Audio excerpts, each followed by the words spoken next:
This is Aaron Noble and this is my reflection about SCM Chapter 1. Basic concept and overview in supply chain management.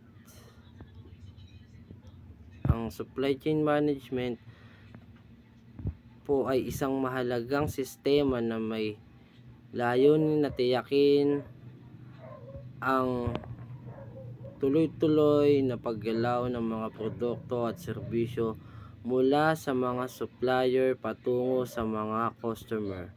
At sa madaling salita po, ito ang proseso na nagsisimula sa pagkuha ng mga raw materials hanggang sa pagdating ng mga finished products sa mga customer. Kasama dito ang bawat takbang mula sa production, transportation, and sa pangangailangan ng merkado. Ang pangunahing concept ng supply chain management ay ang pagbibigay ng tamang produkto sa tamang dami at sa tamang oras at sa tamang lugar nang may pinakamababang gastos.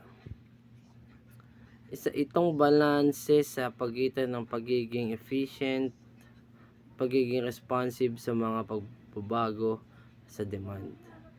At sa pag-intindi ko po sa kabuuang proseso, napagtanto ko na ang supply chain management ay hindi lamang tungkol sa bilis ng production or pag-deliver, kundi pati sa kalidad at customer satisfaction. Ang bawat process ay may layunin na tiyakin ang efficient service na nakatutok sa pangangailangan ng mga tao at pag-unlad ng negosyo.